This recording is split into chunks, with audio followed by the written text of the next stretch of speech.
Auzubillahi min syururi anfusina wa min sayyiati a'malina. May yahdihillahu fala mudilla lahu wa may yudlil fala hadiyalah. Asyhadu an la ilaha illallah wahdahu la syarikalah wa asyhadu anna Muhammadan abduhu wa rasuluh.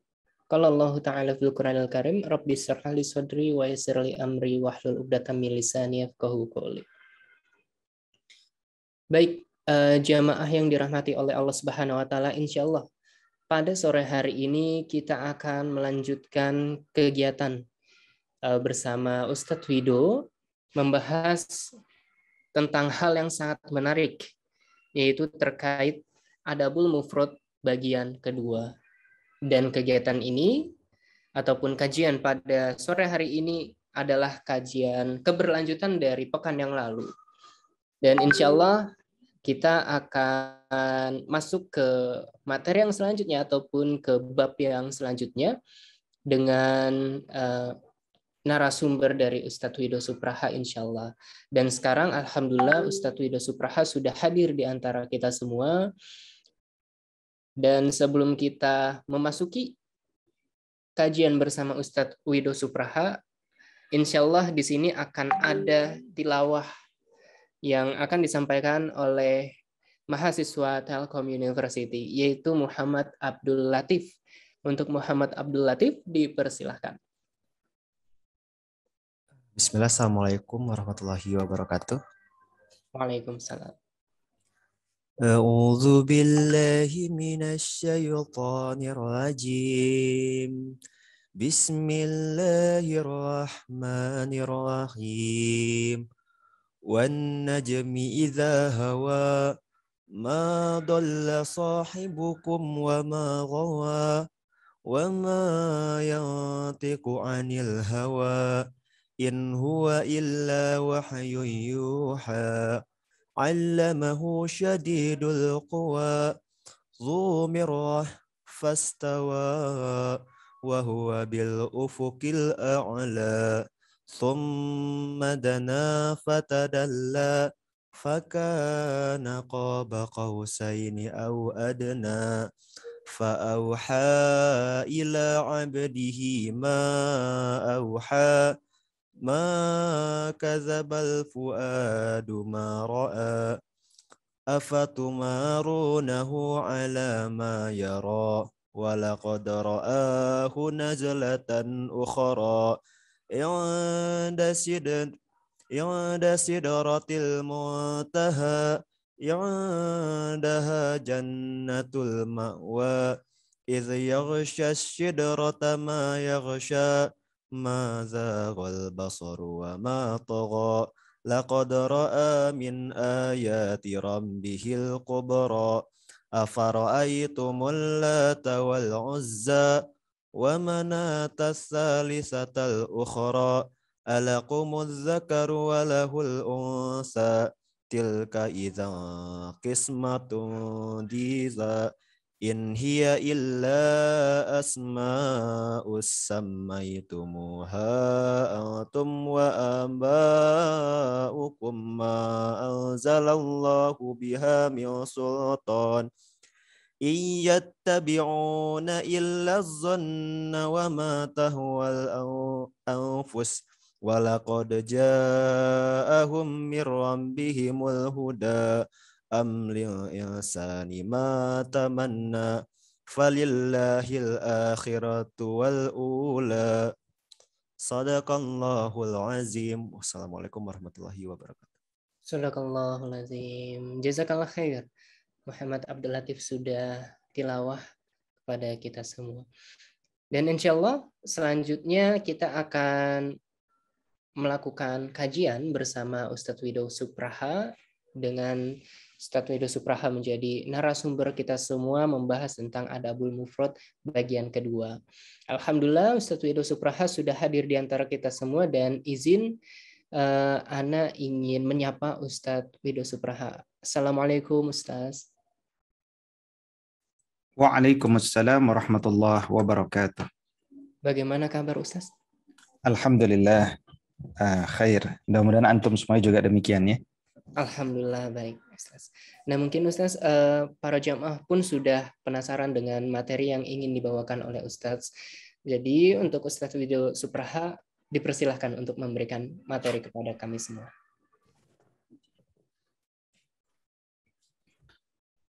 Bismillahirrahmanirrahim.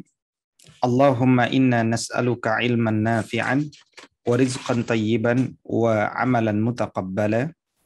Allahumma anfa'na bima 'allamtana wa 'allimna bima yanfa'una wa zidna ilma. Uhayyikum jami'an bi tahiyyatil islamil khalidah wa tahiyyatul islamis salam. Assalamualaikum warahmatullahi wabarakatuh. Alhamdulillahi rabbil alamin wa bihi nasta'inu ala umurid dunya wad-din. Ashhadu an la ilaha illallah wa ashhadu anna Muhammad Rasulullah. Allahumma fasalli wa sallim wa barik ala sayyidina Muhammad sayyidil mursalin wa ala alihi wa sahbihi ajma'in, amma ba'du. Alhamdulillah, pada sore hari ini kita melanjutkan kembali satu kitab yang ditulis oleh Al-Imam Al-Bukhari rahimahullah ta'ala yang berjudul Adabul Mufrad, Adab Manusia. Dan tentu ini adalah satu referensi utama dalam rangka membangun persepsi adab, perspektif, dan pengamalan daripada adab itu sendiri. Dan kita telah masuk pada sesi yang kedua. Setelah sesi yang pertama kemarin fokus pada bagian awal daripada kitab Adabul Mufrad ini yang mengambil tema besar birrul walidain, berbakti kepada kedua orang tua. Maka kalau kita masuk mulai pada subbab yang ke-20 ya, dan beberapa bab berikutnya akan kita kaji, kita akan melihat bahwa kita disajikan oleh Imam Al-Bukhari terkait satu tema untuk menyambung silaturahim. Maka pada sesi kedua ini, pelajaran yang akan kita kaji adalah bahwa di antara adab manusia setelah berbakti kepada kedua orang tuanya adalah dia menyambung tali silaturahim. Tentu saja pilihan ini adalah pilihan yang penuh makna dari Imam Al-Bukhari. Ya, seakan-akan beliau ingin katakan bahwa kalau engkau telah membaguskan hubunganmu dengan kedua orang tua, maka saatnya adalah melanjutkan untuk membangun hubungan baik itu kepada orang-orang yang terdekat dari orang tua, seperti kerabat, sahabat-sahabat orang tua kita, dan juga kemudian kepada orang-orang yang pernah mengalir dalam hidup kita, atau bahkan kepada orang-orang yang belum pernah kita kenal sama sekali. Kita ini makhluk sosial, bukan makhluk individu. Karena itulah di antara bagusnya keislaman kita adalah ketika kita terlibat dalam interaksi hubungan sesama manusia. Baik, pada slide yang saya share di Zoom ya, yaitu berjudul Silaturahim. Yang pertama, kita akan mengkaji terkait adab silaturahim. Ya. Adab silaturahim yang pertama adalah menghadirkan satu belief, satu keimanan, satu paradigma bahwa menyambung tali silaturahim itu adalah sesuatu yang wajib. Ya, ini yang pertama. Jadi meyakini, mengimani ya bahwa menyambung tali silaturahim itu hukumnya adalah wajib. Suatu ketika turun Al-Quran surat Asy-Syu'ara ayat ke-214, Allah Subhanahu wa taala berfirman di sana, A'udzu billahi minasyaitonir rajim, wa anzir ashiratakal aqrabin. Berikanlah peringatan kepada kerabat-kerabatmu yang terdekat. Berikanlah peringatan kepada saudara-saudaramu yang terdekat. Sanak famili, kerabat. Ini perintah. Maka ketika Allah memerintahkan Nabi Muhammad SAW untuk memberikan peringatan kepada keluarga-keluarga yang terdekat, Maka Nabi Shallallahu Alaihi Wasallam pun bersegera untuk memperingatkan keluarganya. Beliau langsung menjumpai saudara-saudaranya sambil mengatakan, ya Bani Ka'ab ibn Lu'ay, anqidhu anfusakum minan nar. Wahai Bani Ka'ab bin Lu'ay, jagalah dirimu dari, atau jagalah diri kalian dari api nerakanya Allah. Ya Bani Abdi Manaf, wahai keturunan Abdi Manaf, anqidhu anfusakum minan nar. Selamatkanlah diri kalian dari api neraka. Ya Bani Hashim, anqidhu anfusakum minan nar. Wahai keturunan Hashim, jagalah diri kalian dari api neraka. Ya Bani Abdul Muttalib, wahai keluarga Abdul Muttalib, anqidhu anfusakum minan nar. Selamatkanlah diri kalian dari api nerakanya Allah. Ya Fatimah binti Muhammad, wahai Fatimah anaknya Muhammad, anqidhi nafsaki minan nar. Jagalah dirimu wahai anakku, wahai putriku, dari api nerakanya Allah. Fa inni la amliku laki minallahi syai'a. Karena sesungguhnya aku sama sekali tidak mampu melindungimu wahai putriku dari azabnya Allah Subhanahu wa taala. Ghaira anna lakum rahiman sa'abulluha bilaliha. Hanya saja kalian ini memiliki hubungan silaturahim yang tentu aku akan memperhatikan.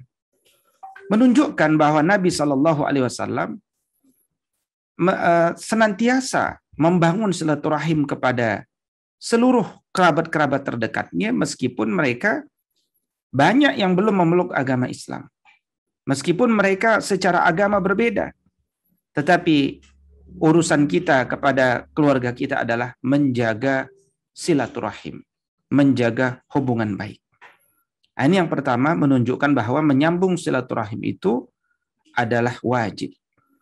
Sebagaimana kemudian kalau kita lihat, ya, bagaimana dulu Rasul Shallallahu Alaihi Wasallam menjelaskan bahwa ketika ada seseorang Badui yang bertanya kepada Rasul Shallallahu Alaihi Wasallam ketika beliau sedang berada di dalam perjalanan, orang Badui itu bilang, ya Rasulullah, beritahukanlah kepadaku sesuatu yang akan mendekatkan diriku ke jannah dan menjauhkan diriku dari api neraka. Nah, ini berarti pertanyaan ini masuk pada bagaimana seseorang itu mengejar keutamaan yang banyak dari satu perkara. Dan dalam konteks ini saya tuliskan di slide ini bahwa marilah kita mengejar keutamaan silaturahim yang sangat banyak, mengejar keberkahan silaturahim yang banyak. Apa di antara keberkahan dan keutamaan silaturahim itu? Dia mampu mendekatkan diri kita ke jannah dan menjauhkan dari nerakanya Allah. Dari mana kita mengetahui? Dari pertanyaan seorang Badui ini yang dia ingin agar dirinya didekatkan ke jannah dan dijauhkan dari nerakanya Allah. Apa amalan yang aku bisa lakukan? Apa kata Nabi? Ta'budullah, engkau beribadah kepada Allah, wala tusyriku bihi syai'a, jangan pernah syirik kepada Allah, wa tuqimus shalah, dirikanlah salat, wa tu'tiyaz zakah, keluarkanlah zakat, wa tasilur rahim, dan sambunglah tali silaturahim. Jadi satu, tidak menyembah selain Allah, dua, tidak mensyirikannya, tiga, salat, empat, zakat, dan yang kelima apa? Menyambung tali silaturahim.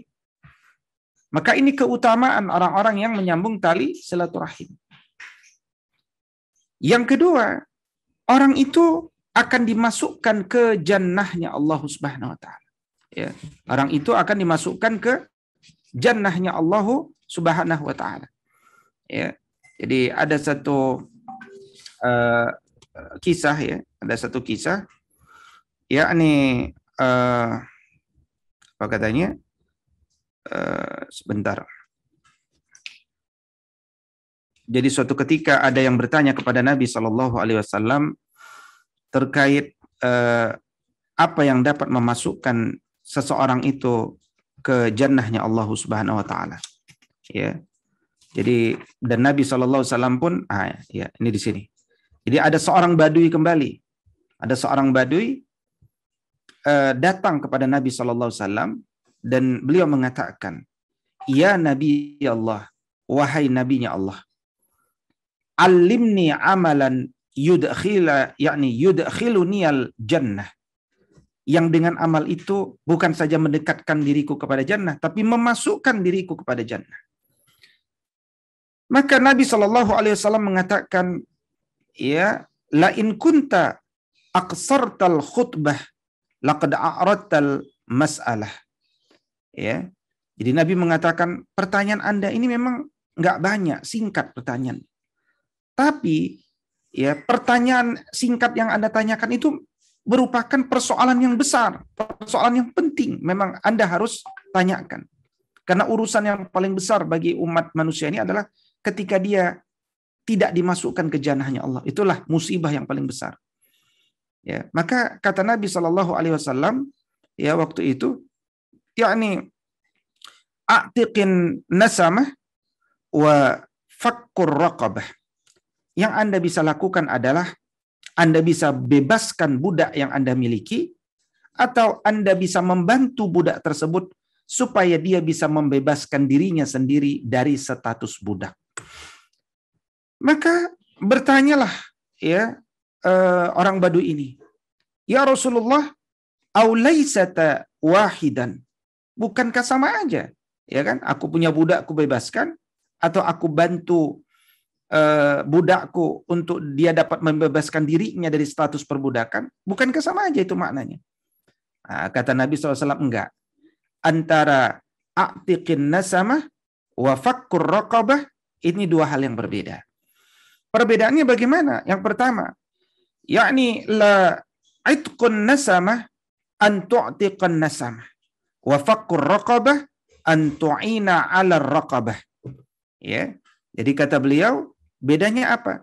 Bahwa kalau itqun nasamah itu engkau sendiri yang membebaskan budakmu itu sendiri.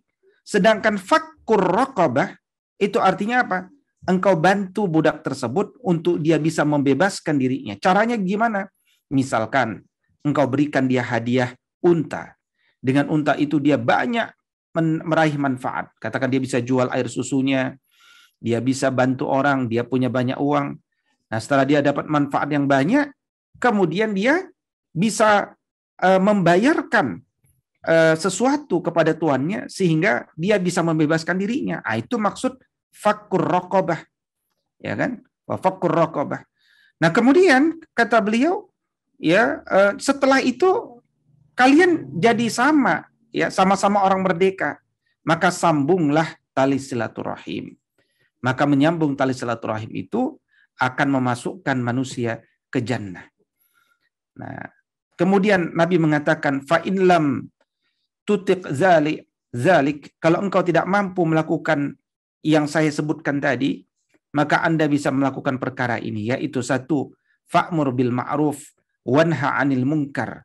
Ya, kalian bisa amar ma'ruf dan nahi munkar. Ini bisa kalian lakukan dan ini mudah. Ya, tapi kalau amar ma'ruf nahi munkar juga nggak bisa, lam tutiq zalik fakafa lisanaka illa min khair.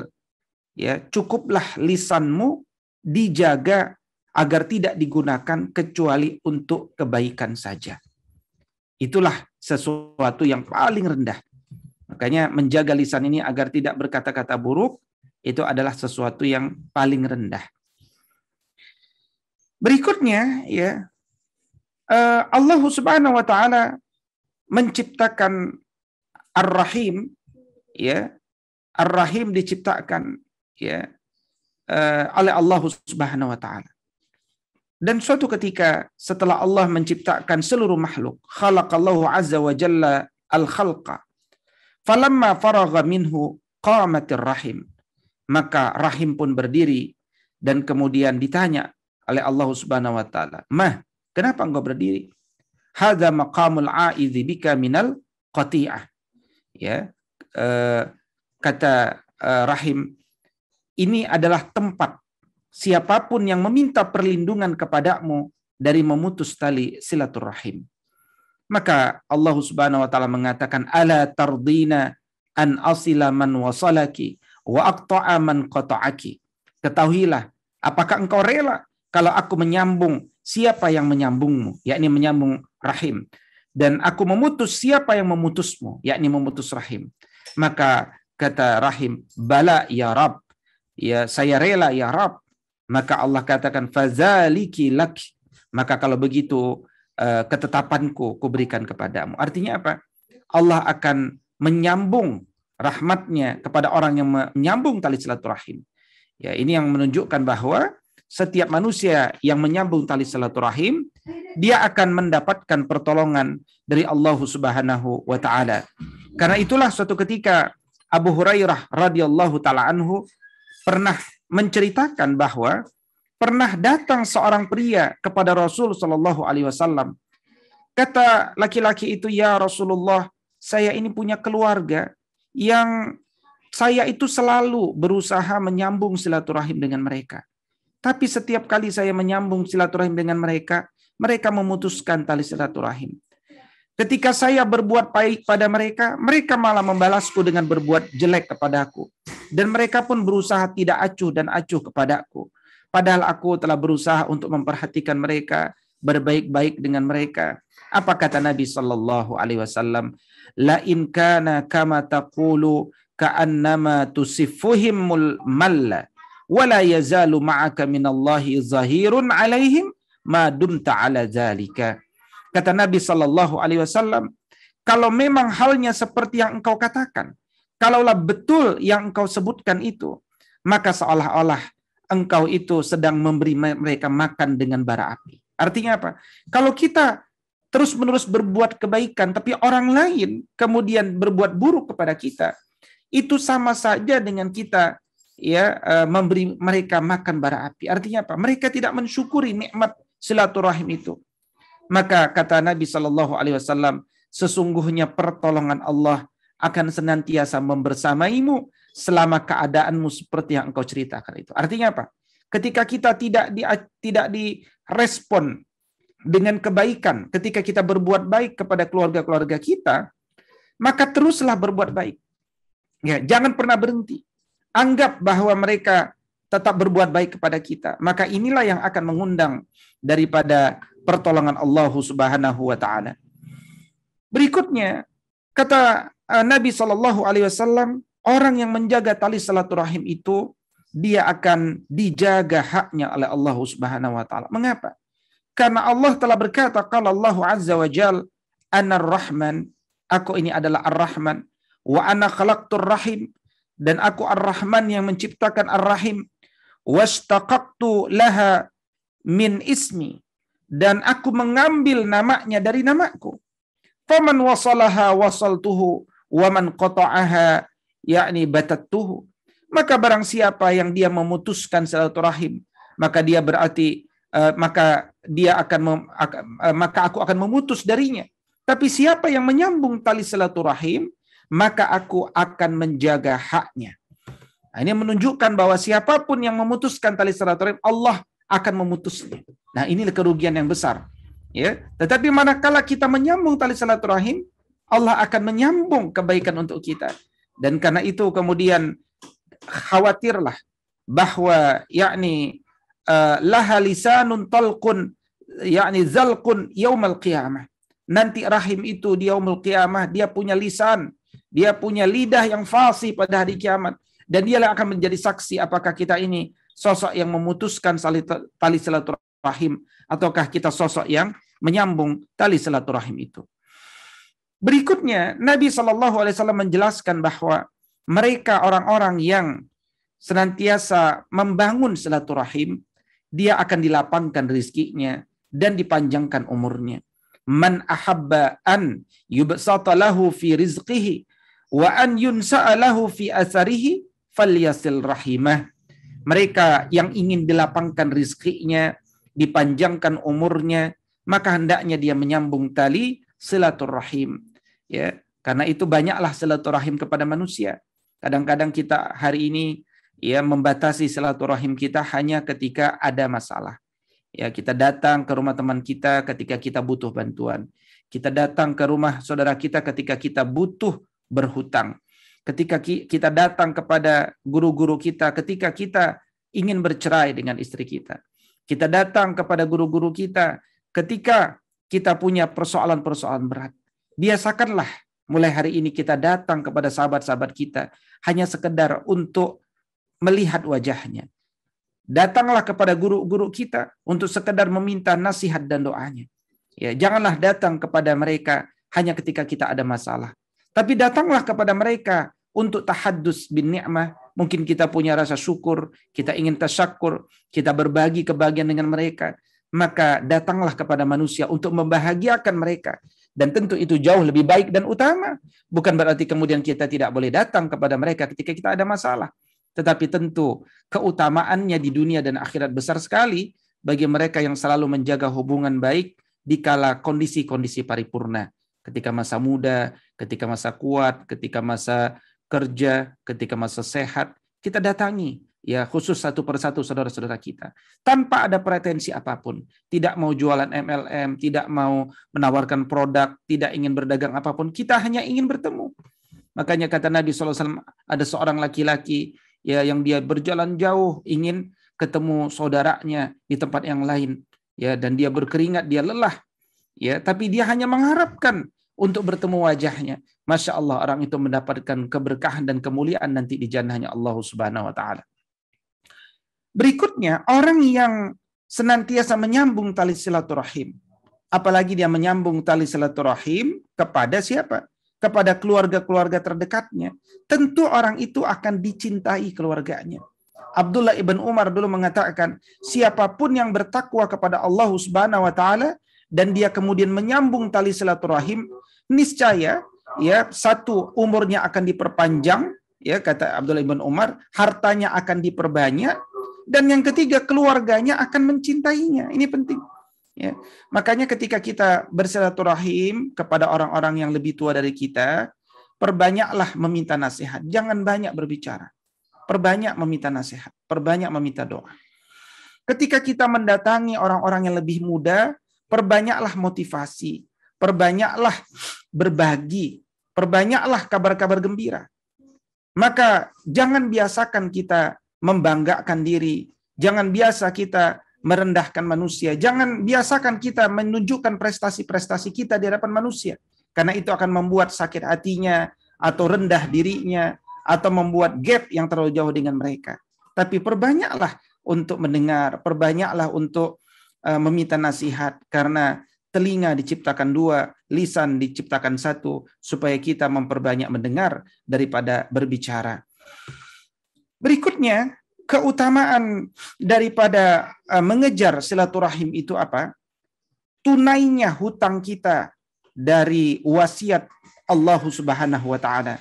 Bahwa dahulu Nabi SAW pernah mengatakan bahwa innallaha yusikum bi ummahatikum summa yusikum bi ummahatikum summa yusikum bi abaikum summa yusikum bil aqrabi fal aqrab. Bahwa dulu Allah Subhanahu wa Ta'ala berwasiat kepada kalian untuk berbuat baik kepada ibu kalian. Berbuat baik kepada ibu kalian. Berbuat baik kepada ibu kalian. Artinya apa? Jagalah hubungan baik. Jagalah silaturahim kepada ibu kita. Kemudian jagalah silaturahim kepada ayah kita. Berbuat baiklah kepada ayah kita. Kemudian Allah pun berwasiat kepada kita untuk kemudian selalu berbuat baik kepada kerabat terdekat daripada ayah dengan bunda, kemudian yang terdekat berikutnya, dan kemudian terdekat berikutnya. Maka ketika kita senantiasa menjaga hubungan baik, tunailah wasiat dari Allah Subhanahu wa Ta'ala. Terkadang banyak di antara kita yang tidak pulang kampung hanya karena mungkin sudah tidak ada ayah dan bunda di kampung. Padahal di kampung itu begitu banyak kerabat-kerabat kita. Kenapa kita tidak biasakan untuk datang khusus pulang kampung, menyambangi saudara demi saudara, kerabat demi kerabat. Jangan biarkan energi metropolis itu menghilangkan sekat-sekat, menjadikan sekat-sekat di antara kita, dan menghilangkan spirit silaturahim di antara kita. Dan berikutnya kemudian, di antara keutamaan silaturahim berikutnya adalah Allah akan senantiasa mencucurkan rahmatnya yang begitu luas. Kata Nabi SAW bahwa dahulu innar rahim syajnatun minar rahman. Rahim itu bagian daripada Ar-Rahman. Ya Rabbi, kemudian dia berkata, inni zulimtu ya Rabbi, inni quti'tu ya Rabbi. Nanti Rahim akan mengadu kepada Ar-Rahman, ya Rabb, aku telah dizalimi. Ya Rabb, aku telah diputus. Jadi Rahim mengatakan, aku telah diputus. Aku telah dizalimi. Dan ya Rabb, ya, aku telah dizalimi dengan berbagai bentuk kezaliman. Maka Allah Subhanahu wa taala kemudian mengatakan, ala tardaina an aqta'a man qata'aki wa asila man wasalaki. Apakah engkau ridha jika aku memutus orang yang memutusmu dan aku memberikan rahmat kepada orang yang menyambungmu? Karena itulah kemudian ya hal ini mendorong kepada kita untuk senantiasa apa? Untuk senantiasa menjaga tali silaturahim, dan khawatirlah dengan dengan satu dosa yang besar dari Allah Subhanahu wa taala, yaitu hukuman bagi orang-orang yang memutus tali silaturahim. Kata Nabi Shallallahu alaihi wasallam, orang-orang yang dalam hidupnya merusak dan memutus tali silaturahim, orang tersebut yang pertama tidak memasuki jannahnya. Yang kedua, ini yang juga mengerikan, yakni akan disegerakan balasannya imma di dunia ataupun di akhirat. Kata Nabi Shallallahu alaihi wasallam, "Ma min zanbin ahra an yu'ajjilallahu li sahibihil uqubati fid dunya ma'a ma yudkharu lahu fil akhirati min qati'atir rahim wal baghi." Tidak ada dosa yang lebih pantas untuk disegerakan balasannya oleh Allah bagi para pelaku dosa tersebut di dunia, berikut azab yang disimpan untuknya nanti di akhirat, daripada perbuatan memutus tali silaturahim dan melampaui batas. Jadi kalau kita di dunia ini hidup dengan berlebih-lebihan, melampaui batas, keluar dari batasan-batasan agama Allah, kemudian kita sering memutuskan tali silaturahim, maka apa yang akan kemudian kita dapatkan? Allah akan segerakan azab kita di dunia. Ya. Dan kemudian itu tidak mengurangi azab kita di akhirat. Ya, kita melihat di akhir zaman ini bukan saja hubungan pertemanan yang sering diputuskan, bahkan hubungan orang tua pun sering dia putuskan. Bagaimana ada seorang anak yang mengantarkan orang tuanya untuk ditangkap oleh polisi, yang bagaimana mengusir orang tuanya dari rumahnya. Maka orang seperti ini, ketahuilah dia akan diazab oleh Allah Subhanahu wa taala di dunia maupun di akhirat. Dan saya kira kita pernah dan melihat kisah-kisah orang-orang seperti ini, yang kemudian orang-orang seperti ini akan menjadikan pelajaran bagi kita semuanya. Nah, karena itu kemudian ya siapa sih yang disebut sebagai orang yang menyambung tali silaturahim itu? Yakni ternyata orang yang menyambung tali silaturahim itu adalah bukan orang yang ketika ada minta disambungkan kemudian dia mengatakan iya, bukan itu. Kalau itu mudah sekali, semua orang juga bisa. Kata Nabi Shallallahu alaihi wasallam, laisal wasil bil mukafi. Bukanlah orang yang disebut penyambung silaturahim itu orang yang membalas kebaikan seseorang dengan kebaikan yang semisal. Bukan. Walakinnal wasil alladhi idza quti'at rahimuhu wasalaha.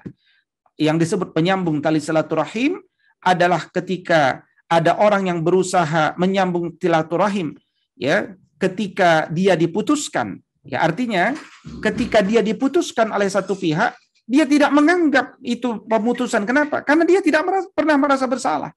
Dia tidak tahu apakah saya merasa bersalah. Apa salah saya? Maka kemudian dia pun berusaha terus menyambung tali silaturahim. Orang seperti inilah orang yang disebut sebagai penyambung tali silaturahimnya Allah Subhanahu wa taala. Nah, karena itu kemudian ya, suatu ketika ada yang bertanya dari sahabat-sahabatnya Nabi Shallallahu alaihi wasallam, ya. Jadi orang-orang kafir Quraisy itu dulu kan mereka berbuat keburukan, tapi kan mereka berbuat banyak kebaikan juga. Banyak kebaikan yang pernah dibuat oleh sahabat-sahabat Nabi SAW sebelum mereka masuk Islam. Pertanyaannya oleh mereka adalah, kira-kira dulu kebaikan kami sebelum masuk Islam itu bagaimana nasibnya? Gitu kan? Jadi kata ada seorang waktu itu namanya Hakim ibn Hizam, ya. Beliau bertanya kepada Rasul sallallahu alaihi wasallam, "Ara'aita umuran kuntu yakni atahannasu biha fil jahiliyah fil jahiliyah." Ya, yakni min silah wa ataqah wa sadaqah, ya kan? fahalli fiha ajrun. Jadi bagaimana pendapatmu? Apa pendapatmu ya Rasulullah tentang perbuatan baik yang dulu pernah aku lakukan di zaman jahiliyah? Aku dulu pernah menyambung hubungan kekeluargaan, silaturahim. Aku dulu pernah membebaskan budak. Aku dulu pernah bersedekah. Ya kan? Apa kata Nabi? Qala Rasulullah sallallahu alaihi wasallam, ya, aslamta ala ma salafa min khairin. Ya, aslamta ala ma salafa min khairin. Ya, kata Nabi sallallahu alaihi wasallam, ya, engkau masuk Islam dengan mendapatkan segala kebaikan yang engkau pernah lakukan di masa lalu. Masya Allah, tabarakallah. Jadi orang yang masuk Islam, ya, maka seluruh kebaikannya di masa lalu itu akan dibawa kepada dirinya. Maka merugilah orang-orang yang hanif, orang-orang yang lurus, orang-orang yang baik, tapi mereka belum bersyahadat kepada Allah Subhanahu wa taala, maka tentu mereka rugi. Ya, dan jangan khawatir bahwa amalia-amalia di masa lalu tidak dihitung oleh Allah Subhanahu wa taala karena semuanya terbawa, gitu ya. Nah, berikutnya adalah, ya, bagaimana cara kita dalam bersilaturahim di antaranya. Kata Nabi SAW meneladankan banyaklah memberikan hadiah. Ya, jangan pelit. Ya, jangan kikir, jangan bakhil. Perbanyak memberikan hadiah kepada siapapun. Ya, sebagai contoh, ya, dulu, ya, ini kisah dari Abdullah ibn Umar, ya, cerita tentang ayahnya. Dulu ayahnya dan sebagaimana murid-murid Nabi lainnya tahu bahwa sutra itu nggak boleh dipakai oleh laki-laki. Ya kan? Pakaian sutra, seberapapun mahalnya, kita dikasih hadiah, jangan dipakai. Nah, maka kemudian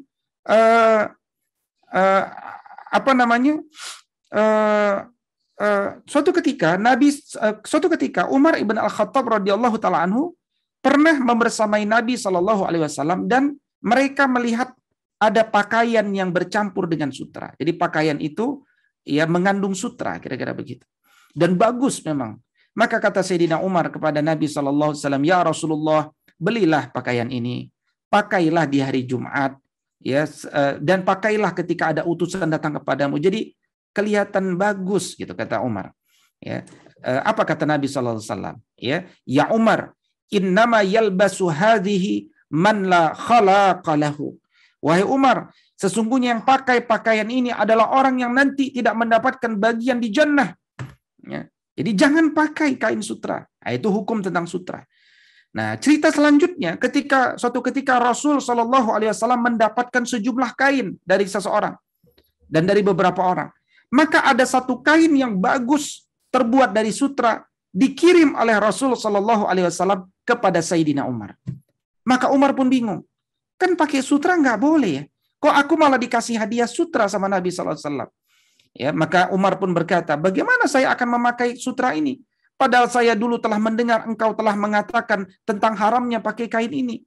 Kata Nabi SAW, inni lam uhdiha laka litalbasaha. Innama ahdaituha ilaika, yakni litabi'aha au litaksuha. Aku tidak memberikan kepadamu, wahai Umar, supaya engkau pakai. Bukan. Tapi aku berikan kepadamu supaya engkau jual. Nanti uangnya engkau pakai. Atau engkau berikan kepada orang lain. Engkau pakaikan kepada orang lain. Apa yang dilakukan Sayyidina Umar? Dia tidak jual. Dia kasih kain sutra itu kepada salah seorang saudara ibunya yang waktu itu masih musyrik. Nah, ini menunjukkan beberapa pelajaran-pelajaran luar biasa. Yaitu perbanyaklah memberikan hadiah untuk mengikat tali silaturahim. Hatta itu kepada non-muslim sekalipun berikan hadiah. Karena itu akan menghadirkan kondisi mu'allafatu yakni fi qulubihim. Ya, ini keterikatan di antara hati kita dengan mereka. Nah, karena itu perbanyaklah membangun tali silaturahim dan bersabarlah. Kalau kita kadang-kadang kita dalam bermuamalah, berinteraksi sering tidak sabar. Ya, sering emosi yang tidak bisa ditahan. Maka tahan sebentar emosi kita. Kita ini hidup tidaklah sebentar. Ya, bukankah kalau kita sudah emosi akan butuh waktu cukup lama untuk memperbaiki hati ini. Bisa sehari, bahkan bisa bertahun-tahun. Maka bersabar dalam kebersamaan menjaga silaturahim itu jauh lebih baik daripada kita memperturutkan emosi kita. Terakhir, Imam Al-Bukhari mengarahkan kepada kita untuk mempelajari silsilah keluarga kita agar kita punya program yang luas untuk menyambung hubungan silaturahim. Ya, saya kira kita semuanya hari ini jarang yang menggambar yakni tali silsilah keluarga kita. Ya, bahkan banyak yang tidak kenal siapa nama kakeknya, siapa nama neneknya. Ya kan? Nah, padahal kakek nenek itu punya saudara, saudara punya pohon keluarganya. Padahal kakek pun punya atasnya lagi itu juga pohon. Dan itu bisa menjadi satu amalan unggulan kita menyambung tali silaturahim kepada pohon nasab keluarga kita. Bagaimana dulu Jubair ibn Mut'im pernah mengatakan bahwa dia pernah mendengar Sayyidina Umar ibn Al-Khattab radhiyallahu taala anhu berkhutbah di atas mimbar. Kata beliau waktu itu dalam khutbahnya, pelajarilah nasab, pelajarilah silsilah keluarga, ya, pelajarilah nasab kalian, silsilah keluarga kalian. Kemudian sambunglah silaturahim berdasarkan silsilah nasab itu. Demi Allah, bisa saja konflik terjadi antara seorang dengan saudaranya. Sekiranya orang itu tahu, oh ternyata orang itu saudara saya, maka terjalinlah hubungan di antara mereka.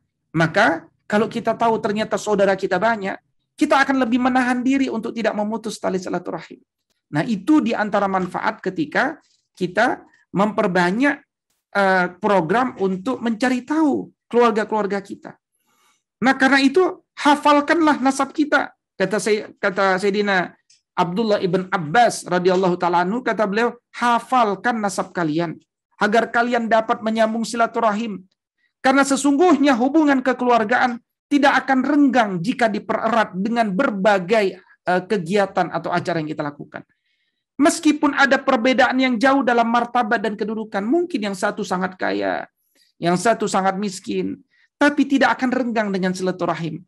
Maka hubungan kekerabatan tidak akan dekat jika diregangkan, meskipun tidak terdapat perbedaan yang jauh dalam martabat dan kedudukan. Kalau kita nggak pernah silaturahim, yang tadinya nggak ada masalah, ya tetap akan menjadi renggang, karena kita tidak mendekat, gitu ya.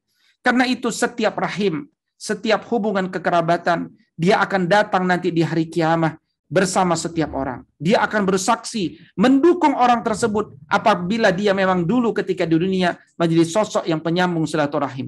Dan dia akan menggugat setiap manusia apabila orang tersebut termasuk pemutus silaturahim. Wal'iyadzubillah. Kita berlindung kepada Allah daripada menjadi sosok pemutus silaturahim. Saya kira itulah serial kedua daripada kajian kitab Adabul Mufrad karya Imam Al-Bukhari ini. Kalau ada pertanyaan dari antum, silakan ditanyakan di kolom chat, baik di Instagram maupun di kolom Zoom ini. Demikian, aku qouli hadza wa astaghfirullah li wa lakum. Jazakallah khair, Ustaz Widu, atas materi yang sangat menarik terkait adab silaturahim. Karena mungkin ini menjadi pertanyaan awal ya, Ustaz. Sekarang kita sudah masuk sesi Q&A ya para jemaah. Jadi kalau ada yang ingin bertanya bisa ditulis di kolom chat Zoom ini. Nah, Ustaz, dari saya pribadi ingin bertanya, Ustaz, bagaimana cara menanggapi, mungkin ini yang berlaku di diri Ana. Kayak contoh, Ana merasa kayak overthinking lah kepada seseorang, yang akhirnya Ana merasa, wah kayaknya dia lagi kesel deh sama saya, ataupun kayaknya dia lagi nggak enak deh sama saya. Akhirnya saya overthinking terus-menerus dan saya malu untuk silaturahim dengan dirinya kayak gitu, Ustaz. Sebetulnya dari saran Ustaz bagaimana enaknya, Ustaz? Baik, bismillahirrahmanirrahim. Pertanyaannya adalah tadi bagaimana kalau kita overthinking yang menyebabkan kita tidak enak untuk melakukan silaturahim.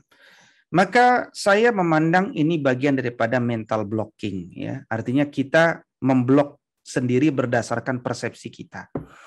Maka energi itu adalah energi negatif, ya. Maka dia harus diubah dengan persangkaan baik. Karena apa yang kita anggap baik belum tentu baik di sisi Allah. Apa yang kita anggap buruk belum tentu seperti itu. Nah, karena itu memang kata yang paling tepat yang harus kita lakukan sebenarnya adalah sensitivitas, ya. Jadi setiap manusia itu hendaknya dia punya sensitivitas. Dia sensitif, oh teman saya sedang marah dengan saya. Nah, dia harus tahu itu. Ya, oh teman saya sedang kesal, maka dia bisa introspeksi. Kira-kira kapan terakhir saya bertemu dengan dia? Apa sikap saya yang mungkin punya persoalan? Apakah mungkin kata-kata saya, ataukah sikap saya, atau sesuatu yang tidak saya ketahui? Itu bagus. Itu bagus. Nah, kalau energinya energi persangkaan baik, maka tetaplah datang kepadanya, tetap silaturahim, tetap mencoba melihat dugaan, hipotesis kan, karena dia baru hipotesis. Dia belum sebuah kebenaran. Coba dilihat, dijajaki. Dengan cara apa? Kita datang membawa hadiah kepadanya. Siapapun orang, ya, kalau dalam kondisi belum sama-sama saling mengetahui apakah ada masalah atau tidak, hanya orang itu yang tahu bahwa dia punya masalah dengan kita. Ketika kita kasih hadiah, mudah-mudahan hatinya menjadi lembut, mudah-mudahan hatinya menjadi lupa, dan mudah-mudahan akhirnya dia menjadi terbuka. Ya, jadi tetapi yang asli daripada pelajaran Islam itu adalah kita terbiasa untuk berbicara di depan. Ya, jadi yang asli ya, kalau kita lihat orang-orang Arab, orang-orang Sumatera, ya itu biasanya langsung mengatakan, ya, afwan akhi, apakah saya punya masalah dengan apakah saya pernah membuat apakah saya pernah ada sesuatu yang engkau tidak sukai? Nah, itu langsung dibicarakan di depan. Nah, kalau dia katakan tidak ada, clear, selesai. Ya, maka berbuatlah seperti tidak ada masalah. Tapi kalau ada masalah, tanyakan, apa kira-kira yang bisa membuat engkau ridho kepada aku? Apa yang harus aku lakukan untuk menjawab? Apakah aku harus tidak mendekatimu selama 3 hari? Aku tidak lakukan supaya engkau bisa menenangkan diri. Ataukah aku bisa melakukan sesuatu yang aku tidak sengaja kemarin? Bagaimana mengobatinya? Tanyakan. Nah, maka terbiasa bertanya itu lebih baik daripada kita membuat dugaan-dugaan yang itu nanti akan berdampak kepada fisik kita, kepada emosional kita, kepada produktivitas kita juga nantinya. Nah, karena itu Islam tidak ingin produktivitas kita terganggu, dan karena itulah kita harus segera menyampaikan dan mengklarifikasi apa yang ada dalam pikiran kita. Tapi mudah-mudahan apa yang ada di dalam pikiran kita bukanlah apa yang terjadi sebenarnya. Wallahu a'lam bishawab. Oke, baik, jazakallah khair, Ustaz Widu. Nah, baik, Ustaz. Di sini juga ada pertanyaan dan ini menarik. Jadi, apakah tidak benar jika sambil silaturahim juga menawarkan dagangan? Bukankah berdagang itu memberi manfaat? Bismillahirrahmanirrahim. Tentu saja tidak ada larangan dan bagus sekali dalam berdagang. Tapi yang tadi kami sampaikan adalah jangan biasakan kita datang kepada seseorang tiba-tiba untuk berdagang. Ya, bahkan dalam teori ekonomi atau teori marketing modern, seorang sales itu adalah kuno caranya kalau dia datang langsung presentasi. Ya, yang dia lakukan adalah dia bersabar untuk tidak menjual produknya, kemudian dia membangun silaturahim, dia membangun pertemanan. Ya, mungkin sesekali dia katakan, aku sedang sibuk membuat satu produk ini. Ya, kapan-kapan kalau engkau ada kebutuhan kontak saja aku. Habis itu dia ngobrol yang lain. Tapi itu sudah lebih daripada cukup untuk membenamkan satu catatan dalam jiwa teman kita. Oh, aku kalau ada butuh sesuatu, aku akan kontak dia. Persoalannya teman kita itu akan kontak kita atau tidak. Itu tergantung satu, apakah dia nyaman dengan kita. Ya kan? Apakah yang kedua dia mempercayai kita. Makanya yang perlu dibangun adalah kenyamanan berhubungan dengan kita dan ketenangan berhubungan dengan kita karena kita punya integriti. Ya. Nah, apapun itu yang namanya perdagangan, kalau orang sudah tidak nyaman dengan kita, kalau orang belum percaya dengan kita, tidak akan terjadi juga satu perdagangan itu. Nah, ini bicara teori modern. Nah, padahal Islam telah mengajarkan sejak dulu. Nah, karena itu hilangkan motif-motif perdagangan dahulu karena kita sedang bicara silaturahim. Datangi satu persatu teman-teman kita, mumpung kita sedang belum ada niatan dagang, mumpung kita juga belum ada kebutuhan minjem uang dari saudara-saudara kita, datangi mereka. Ya, tanyakan kabarnya, minta doanya, kasih hadiah. Setelah itu pulang, biarkan. Jadi kita terbiasa membangun tradisi silaturahim. Selepas itu kalau kita datang untuk menawarkan produk, dia akan lebih welcome kepada kita. Ya, karena kita tidak ujuk-ujuk datang dengan jualan. Nah, kira-kira gitu substansi yang ingin disampaikan. Wallahu a'lam. Oke, baik. Nah, di sini juga ada pertanyaan yang menarik juga nih pertanyaannya. Ketika ada saudara yang mengundang kita ke rumahnya, ternyata mereka hanya untuk pinjam uang. Apakah kita harus bahagia, Ustaz? Ya, ya sama. Yang saya ceritakan itu adalah apa yang sering terjadi hari ini, ya kan? Itu adalah satu sharing saja. Berapa banyak orang hari ini baru datang, baru terlihat ketika dia butuh jualan dan ketika butuh peminjaman uang. Dan ketika barang sudah terjual, apakah dia datang lagi? Belum tentu, kecuali dia nawarkan kembali. Nah, yang menjadi lebih personal lagi, ketika dia membutuhkan sesuatu, dia kontak kita dengan bersegera. Tolong segera hari ini juga, tolong transfer. Penting, urgent. Tapi begitu pada hari hanya dia berakar harus membayar, dia susah dikontak. Ya, dia menghilang, dia jauh, dia putuskan tali silaturahim. Nah, ini sering terjadi. Nah, itu bagi diri kita yang terlibat meminjam atau menjual. Tapi dari sisi manusia yang kedatangan sahabat, dia datang untuk menjual barang, dia datang untuk dia datang untuk meminjam uang, maka tentu kajiannya berbeda, ya, kajiannya berbeda. Maka kalau ada orang datang ke rumah kita, dia sudah jauh-jauh, dia mau pinjam uang, berikan pinjaman. Ya, saya sering menyarankan, kasihlah pinjaman kepada saudara kita yang kita belum pernah muamalah dengan dia, satu pinjaman yang kalau dia tidak kembalikan, kita ridho. Nah, itu ya. Jangan sampai kita perberat urusan saudara kita karena ketidakridhoan kita karena dia belum bayar hutang kita. Kita ini belum kenal saudara kita kalau dia belum bagus muamalahnya dengan kita. Kalau kita pernah punya sejarah muamalah dan dia bagus, itu adalah sahabat sejati kita. Tapi kalau kita belum pernah muamalah, jangan kemudian kita bersegera membantu seseorang yang khawatir, kecuali antum ridho, nggak ada masalah. Tapi kalau antum tidak pernah ridho dengan angka tertentu, maka coba cari angka yang antum ridho kalau dia tidak mampu bayar. Itu adalah untuk jaga-jaga resiko. Kalau ternyata memang betul dia orang yang tidak bagus muamalahnya, antum tetap ridho dan antum tetap maafkan dia, dan itu adalah baik buat keduanya. Pada akhirnya menjaga silaturahim itu lebih baik. Ya, saya kira demikian. Wallahu a'lam. Oke, baik Ustaz Fido. Nah, mungkin ini melanjutkan pertanyaan sebelumnya, Ustaz. Jika kita menjadi orang yang meminjamkan itu adalah di space yang kita ridho kayak gitu, Ustaz, tetapi dari si peminjam itu ternyata bilang, wah masih sih segini gitu kan. Saya pengennya minjem segini, kenapa kamu ngasihnya segini? Padahal dia jauh-jauh datang ke rumah kayak gitu. Bagaimana, apa yang harus kita tanggapi terhadap mungkin saudara kita ataupun teman kita ataupun sahabat kita yang melakukan seperti itu, Ustaz? Bismillahirrahmanirrahim. Rasa cinta kita kepada saudara kita adalah dengan membantu dia untuk dapat berpikir dengan benar. Banyak orang meminjam tapi tidak tahu bagaimana cara membayarkannya.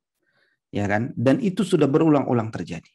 Ya, jadi apa yang saya sampaikan ini adalah satu kisah-kisah yang begitu banyak terjadi. Nah, karena itu di antara cinta kita kepada saudara kita, tanyakan. Ya, kalau memang engkau ingin berhutang lebih daripada yang aku sanggup berikan hari ini, coba sampaikan kepadaku bagaimana caramu untuk membayarkan hutang itu. Sampaikan. Ya. Jangan sampai kemudian gara-gara engkau tidak bayar, engkau pun susah dicari, engkau pun selalu menghilang. Yang tadinya kita sholat di masjid yang sama, kemudian engkau pun hilang di masjid itu. Ya, tentu ini adalah sesuatu yang tidak boleh terjadi. Nah, karena itu bukan saya tidak ingin membantumu, tapi kira-kira bagaimana engkau dapat membayarkan itu? Ya, kalau aku terima secara logis, aku akan bantu. Ya, tapi kalau ternyata engkau pun tidak tahu dan jawabanmu, ya gimana nantilah, insya Allah nanti dapat. Nah, berarti engkau sendiri belum bisa merencanakan sesuatu, padahal ini adalah masalah yang berat. Ya, ridho Allah bergantung pada ridho diriku yang akan memberikan pinjaman kepadamu. Nah, jadi kadang-kadang kita harus bantu mereka untuk bisa menyadarkan bahwa belum tentu mereka bisa melakukan itu. Tetapi manakala kita bisa membantu kebutuhannya secara umum, dipersilakan, itu baik bagi kita. Tapi sekali lagi pesan saya, jangan sampai ketika kita telah membantu orang, kemudian kita tidak ridho kepada orang tersebut karena orang itu tidak membayarkan hutangnya. Kasihan orang tersebut. Ya, kasihan orang tersebut. Ya. Nah, saya kira demikian. Wallahu a'lam. Oke, jazakallah khair, Ustaz. Nah, Ustaz, di sini ada yang bertanya lagi. Apakah kita boleh menjaga jarak kepada teman yang jika bertemu ternyata membawa suatu kemudaratan, kayak contohnya ghibah, gosip, kayak gitu. Bagaimana menurut Ustaz? Nah, bismillahirrahmanirrahim. Tentu ketika kita melihat kemungkaran, kita tidak boleh diamkan. mendiamkan dalam hati, fadzalika adhaful iman. Itu adalah iman yang paling rendah. Karena itu, kalau kemudian kita melihat adanya kemungkaran, ghibah itu kemungkaran, maka katakan stop. Kita jangan ghibah, kita bicara yang lain. Kecuali perbincangan itu sedang membahas solusi, silahkan. Yang disebut ghibah itu membicarakan orang lain tidak mencari solusi, tidak mencari kewaspadaan, ya, tidak mencari apa manfaatnya, ya, sekedar mengisi waktu, jangan. Ya, maka kalau kita mencari solusi, melakukan tindakan preventif agar tidak terbuka secara luas, supaya persoalannya mengerucut menjadi kecil, ya, dan lain-lainnya, maka itu positif, tidak ada masalah. Tapi kalau kemudian ternyata dia hanya segera mengisi waktu dan menjelek-jelekan orang lain, maka itu sebaiknya segera kita katakan, tidak, ini ghibah. Kita bahas yang lain saja. Itu harus dilakukan. Karena kalau kita tidak mengatakan itu, kita tidak melakukan satu perbuatan correction. Kita nggak mengkoreksi orang. Ya, kita tidak melakukan amar ma'ruf nahi mungkar. Padahal Nabi tadi mengatakan, ya kan, hatta kalau engkau tidak bisa membangun silaturahim, minimal engkau amar ma'ruf nahi mungkar. Ya kan? Nah, jadi itu perlu dilakukan, ya. Ya, tentu saja kalaupun ternyata kita tidak bisa melakukan itu, iman yang paling rendah itu tetap bisa dilakukan. Yakni apa? Ya, menjauhi orang tersebut mungkin. Ya, itu adalah satu pilihan. Karena menutup pintu mudarat itu lebih utama daripada membuka pintu maslahat. Karena itu tidak mendekati orang yang senang ghibah untuk sementara waktu itu baik. Tapi bukan berarti kita berhenti selama-lamanya diskusi dengan dia. Tetap kita datang kepadanya, bertemu dengannya untuk hal-hal yang sifatnya sesuai urgensitas dan kepentingan. Tapi kalau kemudian dia sudah melanjutkan ghibahnya, kita berhenti, kita minta izin. Nah, itu tentu lebih selamat. Wallahu a'lam. Oke, baik, jazakallah Ustaz. Nah, di sini mungkin kita cukupkan di pertanyaan terakhir ini ya. Jadi ada pertanyaan seperti ini, Ustaz. Ada seorang ustazah mengajak seseorang untuk menggantikannya mengisi suatu majelis ta'lim. Saat itu beliau ternyata berhalangan. Ternyata jamaah senang dan meminta majelis ta'lim dibina oleh penggantinya. Lalu si ustazah sakit hati dan memutuskan silaturahim kepada orang pengganti tersebut dan juga kepada jamaah. Bagaimana sikap orang pengganti tersebut dan jamaah kepada ustazah tersebut, Ustaz? Bismillahirrahmanirrahim. Itu dibahas di dalam kitab At-Tibyan fi Adabi Hamalatil Qur'anil Karim An-Nawawi. Kalau ada orang ingin keluar dari majelis kita dan dia lebih mengejar majelis orang lain, katakan walhamdulillah, silahkan. Jangan pernah ada sifat buruk dalam diri kita. Ya kan? Kenapa? Jadi pengisi majelis itu berat. Tanggung jawabnya berat. Kalau jamaah tidak mengaji kepadanya, maka bersyukur kepada Allah karena beban itu disampaikan kepada orang lain. Yang penting adalah bagi seorang dai itu adalah yang terpenting bahwa jamaah itu ada yang mengurusnya, ada yang membimbingnya, ya, ada yang menjaganya. Kenapa kita harus sakit hati? Ya kan? Karena jamaah itu ada yang merawatnya. Dan ternyata jamaah merasa lebih nyaman dengan seorang guru yang baru. Dipersilahkan. Nah, itu lebih baik, dan itu yang diajarkan oleh Imam An-Nawawi dalam kitab Adab itu. Ya. Jadi kalau kita ternyata sakit hati hanya karena jamaah kita lari kepada jamaah yang lain, berarti ada masalah dalam hati. Nah, apa yang kita dakwahkan kalau kemudian hati kita kotor, kalau kemudian hati kita tidak bersih, apa yang kita dakwahkan? Padahal dakwah kita adalah tazkiyatun nafs, pensucian jiwa. Nah, karena itu dari perspektif kita ya. Nah, sekarang dari perspektif antum yang suatu ketika diminta menggantikan. Ya. Bagaimana perspektif antum? Nah, itu juga perlu dikaji, itu namanya adab. Ketika kemudian jamaah lebih memilih dirinya, apa yang harus kita lakukan? Kita ingatkan, oh mohon maaf ibu-ibu, saya di sini hanya badal. Saya di sini hanya pengganti. Ya silahkan nanti putuskan dari guru ya, dan saya cuma sementara.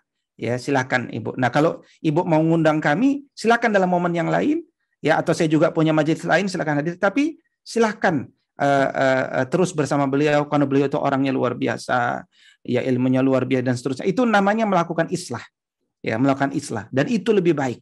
Jadi kita juga tahu diri, ya, jangan polos. Itu namanya kita tidak punya sensitivitas. Kalau ada orang mengatakan dengan ustazah saja, dengan ustazah itu nggak begini. Nah, jangan kita, ya udah kalau gitu dengan saya aja. Nggak boleh. Itu namanya etika dakwah. Ya, etika dakwah. Dan ini akan membangun keburukan dalam dakwah. Nah, maka ada etika di antara para dai yang itu perlu difahami, dan bagaimanapun tujuan kita adalah mencari ridha Allah Subhanahu wa taala, maka adab-adab dan etika itu harus terus-menerus kita rawat ya. Demikian wallahu a'lam. Ya, baik Ustaz. Izin bertanya Ustaz, tadi untuk kitab apa Ustaz yang pertama? Yang mana? Yang At-Tibyan fi Adabi Hamalatul Qur'anil Karim, adab berinteraksi dengan Al-Qur'an. Bisa dibeli di marketplace masing-masing. Siap Ustaz. Nah, baik para jamaah yang dirahmati oleh Allah Subhanahu wa taala, sepertinya kita cukupkan pertemuan sore hari ini bersama Ustadz Wido Supraha, dikarenakan kita sudah menuju maghrib juga, dan saya yakin di beberapa tempat para jamaah pun sudah ada yang azan maghrib seperti itu. Mungkin ada yang ingin berbuka puasa sunnah, jadi bisa di-prepare lebih dini seperti itu. Oke, baik. Selanjutnya Ustadz Wido mungkin bisa memberikan closing statement kepada kami semua sebelum kita tutup, insya Allah. Bismillahirrahmanirrahim. Sebagai closing statement bagi majelis di Zoom, ya saya ingin mengatakan bahwa sucikanlah jiwa kita, karena dia adalah bekal akhlak yang terpuji. Kebaikan itu adalah akhlak terpuji. Albir husnul khuluq. Karena itu baguskan akhlak kita, terus-menerus mensucikan jiwa kita, karena dari sucinya jiwa itu selamatlah amal-amal kita. Selamatnya amal-amal ibadah kita sangat bergantung dengan sucinya jiwa kita. Begitu jiwa kita kotor, maka begitu banyak bisikan-bisikan dari syaitan yang akan mendorong kita untuk merusak amal-amal, bahkan amal-amal yang lalu dan amal-amal yang akan datang. Karena itu terus kita kaji tentang adab dan akhlak ini, insya Allah mudah-mudahan kita bersama terus-menerus merawat kesucian jiwa kita. Demikian, wallahu a'lam bishawab. Oke, baik. Jazakallah khair Ustaz Wido telah memberikan materi serta taujihnya kepada kami semua terkait adab, dan insya Allah para jamaah yang dirahmati oleh Allah Subhanahu wa taala, kegiatan kajian bersama Ustadz Wido Supraha akan berlangsung secara rutin di hari Senin sore, insya Allah. Jadi di pekan yang akan datang, para jamaah pun diundang untuk mengikuti kajian ini lagi dengan link yang sama, dan nanti kalau lupa linknya nanti bisa di-share ulang oleh panitia insya Allah. Dan terima kasih atas kehadiran Ustadz Wido Supraha pada kajian sore hari ini, dan para jamaah yang menyempatkan waktunya untuk mengikuti kajian pada sore hari ini. Jazakallah khair. Dan sekarang marilah kita tutup dengan doa. Untuk Ustadz Wido bisa saya meminta tolong untuk memimpin doa, Ustaz. Baik, kita berdoa sejenak untuk kebaikan dan kebagusan akhlak kita semuanya. A'udzu billahi minasyaitonir rajim. Bismillahirrahmanirrahim. Alhamdulillahi rabbil alamin, hamdan yuwafi ni'amahu wa yukafi mazidah. Ya Rabbana lakal hamdu wa lakas syukru kama yanbaghi li jalali wajhika wa azimi sultanik. Allahumma salli ala sayyidina Muhammad. Allahumma rabbana ighfir lana wa liwalidina wa lil mu'minina yawma yaqumul hisab. Allahumma habib ilaina al-iman wa zayyinhu fi qulubina wa karrih ilaina al-kufra wal fusuqa wal 'isyan waj'alna minar rasyidin. Allahumma inna na'udzubika min munkaratil akhlaqi wal a'mali wal ahwa. Allahumma inna nas'alukal huda wat tuqa wal afafa wal ghina. Rabbana atina fid dunya hasanah wa fil akhirati hasanah wa qina adzaban nar. Walhamdulillahi rabbil alamin. Astagfirullah. Amin amin ya rabbal alamin. Jazakallah khair Ustaz Wido, dan jazakallah khair pada para jamaah yang dirahmati Allah Subhanahu wa taala. Kita tutup pertemuan kajian pada sore hari ini dengan doa kafaratul majelis. Subhanakallahumma wa bihamdika asyhadu an la ilaha illa anta astaghfiruka wa atubu ilaik. Terima kasih. Saya Abdul Razak Junaidi izin mengundurkan diri dan sampai bertemu di pekan yang akan datang. Wassalamualaikum warahmatullahi wabarakatuh. Waalaikumsalam warahmatullahi wabarakatuh. Jazakallah Ustaz.